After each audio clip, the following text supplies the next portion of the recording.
Hello everyone, আমি অর্চিতা আর আমার নতুন আইটি ব্লগে আপনাদের সবাইকে স্বাগত জানাই। কেমন আছেন সবাই? আশা করি আপনারা ভালো আছেন, সুস্থ আছেন। আর আজকের ব্লগটা শুরু করছি কফি বানাতে বানাতে। আর ইন্ডিয়ান বাজার থেকে চায়ের প্যাকেটটা আনা হয়েছে, ওই মশলা চা ফ্লেভারটা। কিন্তু আজ কফিটাই খেতে ইচ্ছে হলো সকাল সকাল। আজ তো রবিবার, ওর অফিসে ছুটি আজকে, তাই চা আর ব্রেড খেয়ে আমরা বেরিয়ে যাব একটু বাজারের দিকে কিছু গ্রসারি জিনিসপত্র নিয়ে আসার জন্য। আর মাসটা তো হচ্ছে মে মাস, তাও বেশ ঠান্ডা এখানে। ঘরের ভিতরে তো হিটার চলছে, তাই ঠান্ডাটা ঘরে বোঝা যাচ্ছে না। বাইরে গেলে তো জ্যাকেট ছাড়া বেরোনোই যাবে না। কথা বলতে বলতে আমার কফি আর ব্রেড রেডি। আমরা কফি খেয়ে বেরিয়ে পড়েছি বাজার করতে। আজকে রোদ উঠেছে, বেশ ভালো ঝলমলে লাগছে চারিদিকটা, তাই না? এর আগের ব্লগগুলোতে তো অন্ধকার অন্ধকার লাগতো, মেঘ হয়ে থাকতো বলে আজকে দেখুন ভীষণ সুন্দর লাগছে বাইরেটা, তাই না? আর রোদ আছে ঠিকই, কিন্তু বাইরেটায় ভীষণ হাওয়া দিচ্ছে। সে আবার বিনা জ্যাকেট পরে চলে এসেছে। আমি কিন্তু আর পারলাম না এত ঠান্ডাতে জ্যাকেট না পরে থাকতে। এই তো আমরা চলে এসেছি একটা সুপার মার্কেটে। এইখান থেকে আমরা কিছু শ্যাম্পু আর কিচেন আইটেম নেব। আর এই যে এখানে কিছু চেনার ব্র্যান্ড দেখতে পাচ্ছি, Nivea, TRESemmé, L'Oréal, head and shoulder. এগুলোর মধ্যে কোনো একটা শ্যাম্পু নিয়ে নেব। এইসব জায়গাতে আসলে যা যা দরকারি জিনিসপত্র সেসব ভুলে যায় আর অন্য কিছু নেওয়া হয়। আর ঘরে আসার পর মনে পড়ে যেটা নিতে গেছিলাম সেটা তো নেওয়াই হলো না। তাই আমি ফোনের নোটসে লিখে দিই যেন বাজার করতে গিয়ে ভুলে না যাই। আর তারপরে তো এখানে এসে জিনিস দেখার পর এক এক করে মনে পড়ে যে এটাও তো নেওয়ার ছিল, সেটাও তো নেওয়ার ছিল। আর এই তো আমরা আরেকটি অন্য সুপার মার্কেটে চলে এসেছি। এখানে আমরা ওই দই, ব্রেড এইসব জিনিসপত্র নেব। আর এই সুপার মার্কেটটির নাম হলো সেন্সবেরি। আর এটি আমাদের খুব প্রিয়, কারণ এখানকার পুরো মার্কেটই বিকেল 5:30টার পর বন্ধ হয়ে যায়। আর এটি একমাত্র স্টোর যেটি রাত 8:30 অবধি খোলা থাকে। আর আমাদের খুব সুবিধা হয়, কারণ ওর অফিসের থেকে তো আস্তে আস্তে প্রায় 5টা বেজে যায়। আর তারপরে তো খাওয়া দাওয়া করতে করতে অনেকটা টাইম হয়ে যায়। তাই আমরা এই সেন্সবেরি মার্কেটেই আসি। আর এই যে সামনে এটা পিৎজা কর্নার, হয়তো ওখানে গরম গরম পিৎজা দেয় বা জানি না কি হয় সেখানে। হ্যাঁ, ওই তো লেখা আছে হট পিৎজা টু গো, তার মানে এই ফ্রোজেন পিৎজাগুলিকে সেখানে গরম করে দেয়। আর এইখানে সব আটা, ময়দা, চিনি এইসব রাখা আছে।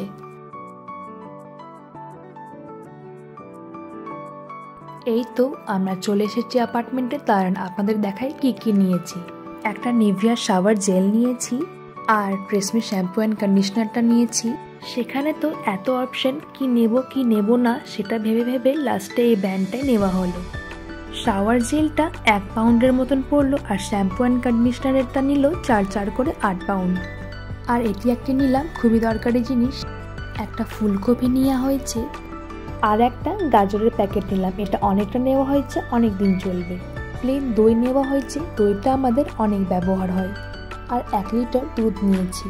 আর পেঁয়াজ নেওয়া হয়েছে। এইখানে এইভাবে পেঁয়াজটা পাওয়া যায়, সাথে দামটা লেখা থাকে টুক করে, যার যতটা দরকার নিয়ে নেওয়া হয়। লিওনেও সেম এরম করে টমেটো, পেঁয়াজ আরো বাকি সবজি পাওয়া যেত।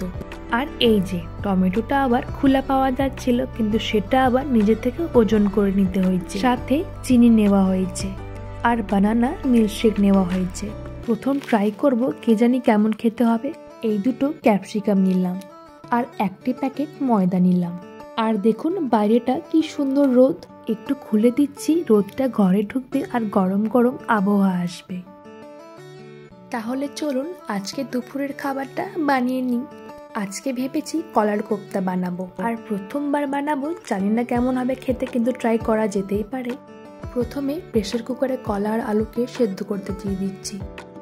এই ইউকেতে আসার পর আমি আজ প্রথম এই ছোট্ট প্রেসার কুকারটাকে বার করলাম, না হলে তো এই অ্যাপার্টমেন্টে যা যা বাসনপত্র দেওয়া ছিল সেটা দিয়ে আমার হয়ে যাচ্ছিল। প্রায় বছর খানিক হলো কুকারটা ইন্ডিয়া থেকে আমরা নিয়ে এসেছি। চলুন কলা আর আলুটি সেদ্ধ হোক, ততক্ষণ আমি পেঁয়াজ আর টমেটোগুলি কেটে নিই। ব্রেকফাস্টে তো সেই ব্রেড খাওয়া হয়েছে, আর কিছু খেতে ইচ্ছে করেনি আমাদের, তাই একটু তাড়াতাড়ি করে দুপুরে খাবারটা বানিয়ে নিচ্ছি। আজকে কলার কোপ্তা আর ভাত থাকবে লাঞ্চে, বেশি কিছু আইটেম আর বানাইনি। আর কোপ্তাটা আমার জন্য নতুন, দেখি কেমন লাগে বানিয়ে। এই তো কলা আর আলুটা সেদ্ধ হয়ে গেছে। একটা বাটি নিলাম, এটাই কলা আর আলুর চোখাগুলো ছাড়িয়ে নেব। আর হয়তো আপনারা ভাবছেন যে আজ আমি প্রথম কলার কোপ্তা রান্না করব, কিন্তু না, আমি এর আগে কলার কোপ্তা কখনো খাইনি, তাই রান্না আর টেস্ট করা দুটোই আজকে প্রথম আমার জন্যে। আর এই কাঁচা কলাটি এখানকার ইন্ডিয়ান বাজারে পেয়েছি, আর সে বলল আজকে কলার কোপ্তা বানো, আমি সেই ইউটিউবে রেসিপি দেখে বানাচ্ছি। আর এরম আমি কাঁচা কলা ভাজা খেয়েছি, আর সেটি আমার খুব প্রিয়, রসুন দিয়ে কাঁচা কলা ভাজা। একদিন সেটা আপনাদের বানিয়ে দেখাবো। আর অতক্ষণ থেকে গল্প করতে করতে আমার সব সবজি কাটা আর কলা আলু গ্রেট করা হয়ে গেছে। এবার একটু বেসন দিয়ে দেব। এটা টিআরএস ব্র্যান্ডের হচ্ছে, এটি লিওনেও পাওয়া যেত, ছোট প্যাকেট পাওয়া যায়নি কখনো, সব সময় এই বড় বেসনের প্যাকেটটাই নিতে হয়েছে, আর চলেও এটা অনেক দিন অবধি। আর এটাই দিলাম আমি একটু বেসন, হলুদ, লঙ্কা গুঁড়ি আর স্বাদ মতন নুন। এই হলুদ আর লঙ্কা পাউডার সবকিছুই টিআরএস ব্র্যান্ডের হচ্ছে। এখানে বাকি ব্র্যান্ডেরও মশলা পাওয়া যায়, কিন্তু বেশিরভাগ টিআরএস ব্র্যান্ডেরই দেখা পায়। এবার আমি এই সবকিছুকে ভালো করে ম্যাশ করে নেব। তারপরে গোল গোল করে কোপ্তার শেপ দিয়ে দেব, দিয়ে এইগুলিকে ডিপ ফ্রাই করে নেব। আর একটা কলা আর দুটি ছোট ছোট আলু দিয়েছিলাম, ভাবিনি এত বেশি পরিমাণটা হয়ে যাবে। এবার এতগুলো কোপ্তা একদিনে খাওয়া দুজনের পক্ষে সম্ভব নয়, তাই এইগুলোকে ফ্রিজে রেখে দেবো, কাল খাওয়া যাবে। আর এবার ডিপ ফ্রাই করার পালা। একটা প্যানে তেল দিয়ে দিচ্ছি, তেলটা গরম হোক, দিয়ে এক এক করে কোপ্তাগুলো দিয়ে দেব। আর এটি করতেও বেশ সময় লাগছে, পেটে খিদেও বেড়ে উঠছে, কারণ ব্রেকফাস্ট তো সেরকম কিছু করা হয়নি। আর এই কোপ্তাটাও প্রথম বানাচ্ছি, বারে বারে রেসিপিটা দেখে নিতে হচ্ছে যে এটা দিলাম তো সেটা দিলাম তো। কোপ্তাগুলো এক সাইডটা গোল্ডেন ব্রাউন হয়ে গেছে, তাই এক এক করে পাল্টে নিচ্ছি। আর স্টিলের প্যান তো খুব তাড়াতাড়ি গরম হয়ে যায়, আর এখানে গ্যাস সিলিন্ডার কোনো ব্যাপার নেই, সব জায়গাতে ইন্ডাকশন দেওয়া থাকে। লিওনেও সেম ইন্ডাকশনে রান্না করতে হতো। আর এবার কোপ্তা গ্রেভি বানানোর পালা। একটা প্যানে তেল নিয়ে নিলাম, তেলটা গরম হয়ে গেছে, এটা দিয়ে দিচ্ছি গোটা জিরে। এবার দিয়ে দিলাম আগে থেকে কেটে রাখা পেঁয়াজ। পেঁয়াজটা ভেজে নিচ্ছি গোল্ডেন ব্রাউন হওয়া অবধি। পেঁয়াজ ভাজা হয়ে গেছে, এবার এটায় টমেটো আর কুচিয়ে রাখা কাঁচা লঙ্কা দিয়ে দিলাম। সবগুলিকে ভালো করে নাড়াচাড়া করে ভেজে নেব।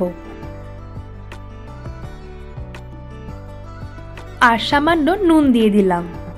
আর এই নুনের ডিব্বাটা লিওন থেকে আনা, সেখানে বেঁচে গেছিল, তো ভাবলাম কেন ফেলবো, এয়ারপোর্টে যদি কিছু বলে খোলা নুন কেন নিয়ে যাচ্ছ তখন দেখা যাবে, কিন্তু এয়ারপোর্টে আর কিছু বলে। আর এখানে আমি দিয়ে দিলাম হলুদ গুঁড়ো, জিরে গুঁড়ো আর ধনে গুঁড়ো। এবার আস্তে আস্তে সবটা ভালো করে কষিয়ে নিচ্ছি। আর একটু টক দই দিয়ে দিলাম, গ্রেভিটা খেতে ভালো হবে, তাই দইটা দেওয়ার পর আরো একটু কষিয়ে নিচ্ছি মিডিয়াম হিটে। আর এই তো মশলাটা ভালো করে ভাজা হয়ে গেছে, তেলটাও ছেড়ে দিয়েছে। এবার এটাই কিছু পরিমাণে জল দিয়ে দিচ্ছি, গ্রেভিটা বাড়বে তাহলে। এবার এক এক করে কোপ্তাগুলো দিয়ে দিচ্ছি।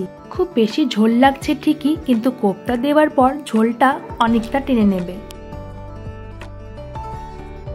আর এই তো আমার কলার কোপ্তা রেডি। ঝটমট করে বেড়ে নিচ্ছি, কারণ ওদিকে একজনের খুব খিদে পেয়েছে আর আমারও খুব খিদে পেয়েছে। চলুন আসি তাহলে, আবার দেখা হবে পরবর্তী ব্লগে। ব্লগটি ভালো লাগলে একটা লাইক, কমেন্ট আর শেয়ার করে দেবেন। আর আমার ইউটিউব চ্যানেলকে অবশ্যই সাবস্ক্রাইব করে দেবেন। আর আপনারা যদি আমার ব্লগটি ফেসবুক থেকে দেখে থাকছেন, তাহলে আমার ফেসবুক পেজটাকে অবশ্যই ফলো করে দেবেন। ব্লগটি কেমন লাগলো আমাকে কমেন্ট করে জানাবেন। চলুন আসি তাহলে, আবার দেখা হবে পরবর্তী ব্লগে। যতক্ষণের জন্য টাটা।